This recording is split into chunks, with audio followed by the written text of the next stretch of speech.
This foundation is the bane of my existence. As said, it perfectly matches skin color and texture, and I'm just seeing that now. This is a cult fave. This is the L'Oreal True Match Super Blendable Foundation. I've got the shade 1D/1W Golden Ivory. Everyone knows and loves this foundation. It has never worked for me consistently. Sometimes, like on the very off occasion, it will work for me, and I haven't figured out why. So today, that's exactly what we're going to do. We're going to figure out how we're going to try to use this the best way. We're going to try and get this to perform to its best. I've done a bunch of research on this and suspect that the main issue has been my skin prep. Too much skin prep for this foundation. Some foundations require different type of skin prep, and I think too some foundations are made for just the everyday person who, you know, doesn't know about skin prep or doesn't know that, you know, we need to do skin prep. So I feel like now that I'm reading, this perfectly matches skin color and texture. I think it has a lot to do with the skin texture, and if we're putting too many different ingredients onto the skin and we're mixing too many different ingredients, it can definitely impact the way that your foundation performs. So let's see how we're going to do that. I've had the idea today. I'm just going to go in with my Thayer's Hydrating Milky Toner, just because it's simple, it's hydrating, and because the True Match foundation is so thin and consistent, thin in consistency, and on me it tends to separate and lift very, very easy. Even though I have good skin texture and hydrate my skin a lot, the times at least recently, I've tried this foundation over and over and over again through the years, but I think I haven't really given it a chance on its own or with very, very minimal skin prep or skincare underneath to allow it to work as intended. So we're just going to use this today, and I'm just going to let this soak in. Whilst I'm waiting for that to soak into the skin, I am just going to prep my lips. They're very dry today. The Laneige Lip Sleeping Mask. I'm really going to let that soak in. I'm going to do my eyes, and then I'll come back when I'm ready to do the base. I'm going to shake this up nice and good. I feel like the brush is very important. I feel like I'm going to take I don't know, we're going to try this one, the Morphe and Ariel brush, the A24 brush.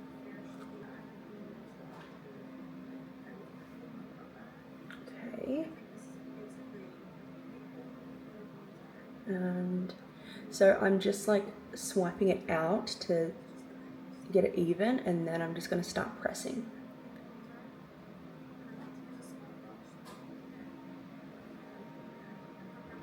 Okay.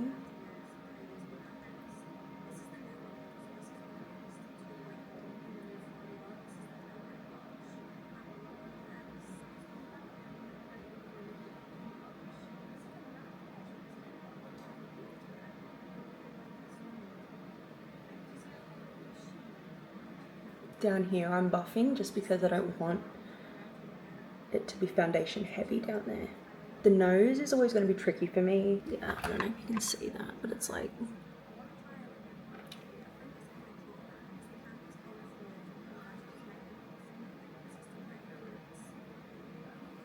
Okay, already it's looking much better on the skin.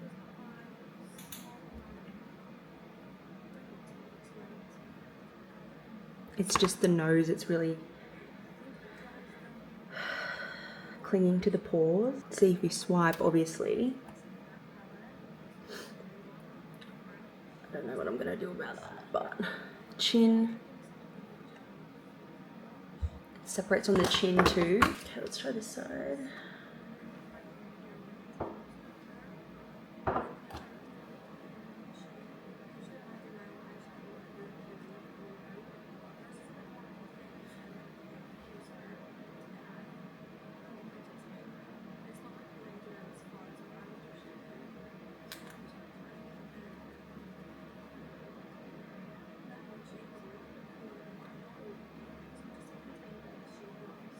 Okay, it's not doing well around my cheek here.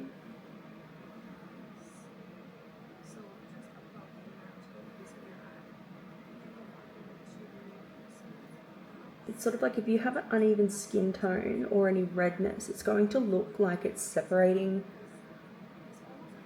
on your uneven skin tone. It's definitely performing better. So I'm just like, essentially spreading it where I want to the foundation to be, and then pressing.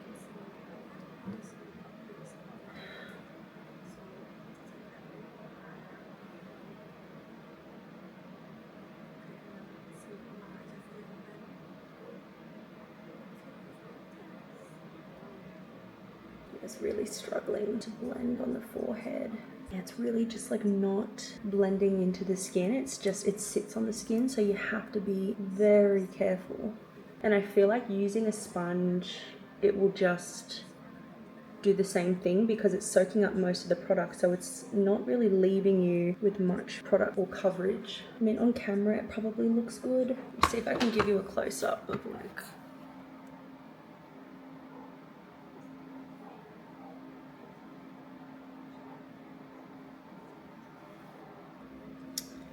Well, that's disappointing, but let's see how it goes with layering the rest of the base products. Okay, so I'm going with Tarte Shape Tape. It was either that or the Haus Labs one, and I think the Haus Labs one, because it's so filled with skincare, it's going to be too watery, even though it's thick.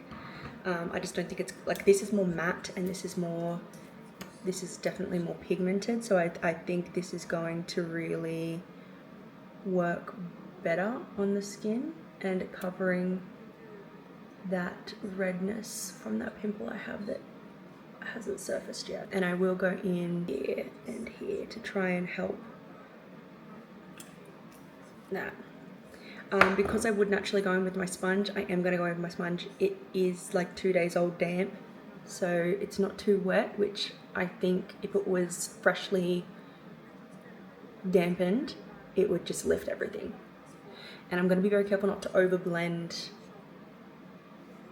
like that, because I don't want to disrupt the foundation anymore. And because this is a matte concealer, I don't want it to lift or dry into the sponge and then lift off the face. Okay, that already looks so much better. Obviously around my eyebrows where you can see my brow gel, it's a little bit, I just can't avoid it, I don't think. It looks so much better. And I'm trying to remember to not press it in too much because then it will lift too much. Like, I'm just being firm but still light enough to just bounce it out. Much better. I think that that's looking quite good, if I'm honest. I'm really happy with how that's turning out. Now with cream, bronzer and contour.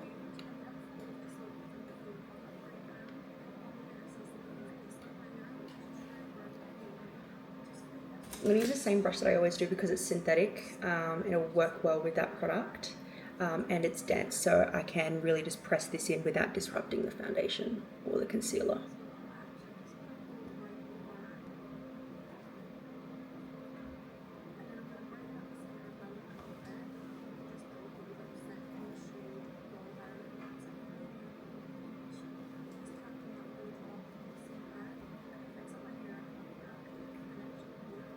And here I'm just press dragging, but I'm also just bounce pressing, if that makes sense, instead of dragging.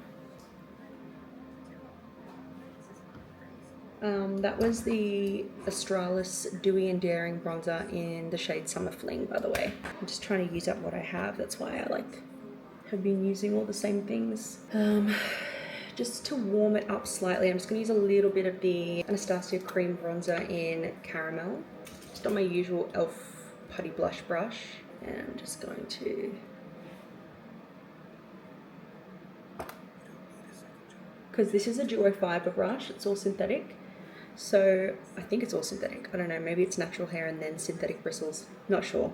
I could be wrong, but I like the way that it blends without disrupting product or the pigment. And I'm just really keeping this toward the perimeters of the face. I don't want to, because it is quite an orange bronzer, I just want to warm it up, especially because this foundation is so light. For blush, I'm going to use MAC Glow Play blush in Totally Synced, and I'm going to use this Ariel and Morphe brush A58. Even though this is a natural hair brush, I find it just applies it nicely without disrupting anything, and it's fluffy enough and dense enough that you can just put it where you want it without it moving.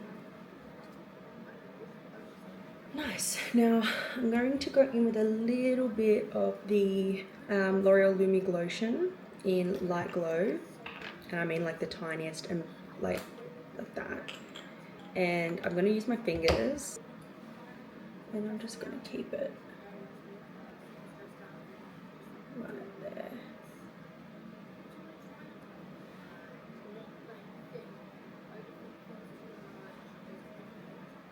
And just very lightly, gently pressing that in. I'm going to go in with two. I'm going to go in with the L'Oreal Blurfaction powder directly under the eyes. I think a really finely milled powder is going to work really well with this. Just on a powder puff, and I'm just going to really work that into the powder puff.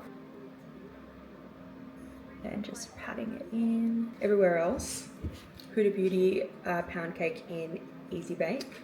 Huda Beauty Baby Bake in Pound Cake. Please, somebody help me. Basically, I'm just going to set everywhere that I'm not going in with like powder bronzer, powder blush. Now I'm going in with a powder foundation that is like my fake tan shade. I like to do this because I find a powder foundation is going to be the most skin-like. Not that bronzers aren't, but like I just want to, especially with this look, I just want to make sure that I'm not disrupting it. So I'm grabbing a Morphe Ariel A21 brush, and this is, I think, the Pro Filter, the Fenty Beauty Pro Filter foundations, the pressed ones are discontinued, so I'm sorry if that's the case, but, and I'm just tapping that on. I don't want to, again, disrupt it. And when I go like this, I'm literally just being so fucking light. Very light. Now before I go in with powder blush, I've always done this, I go in with my powder highlight.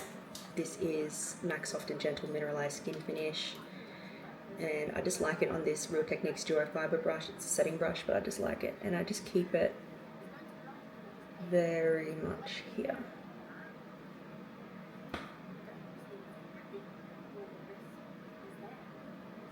Now blush, the Milani Baked Blush in Dolce Pink. Looks like that. It's got a little bit of a sheen, and I just take this on a very fluffy brush. This is the Morphe Ariel A22 blush, and I'm just very lightly dusting that back here, keeping it nice and high just because that's how I like my blush placement. Mascara time. I'm just going to go in with mascara today because I don't have many lashes left and I can't get some for a while. So this is the Mecca Max Whiplash Tubing Mascara. I'm just gonna build this up. Oh, look at that already. That's crazy. Just got it all over my eyelid, which is great.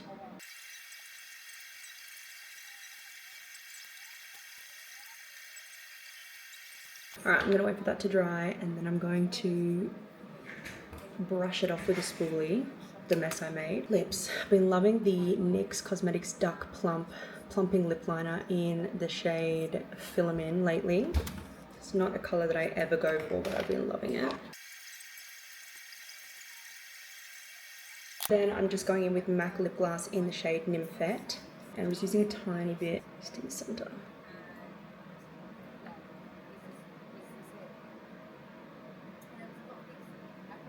Spritz of the CoverGirl Nourishing Milk Spray Prime and Refresh. This just helps to melt all the powders down and brings some life and glow back into the skin.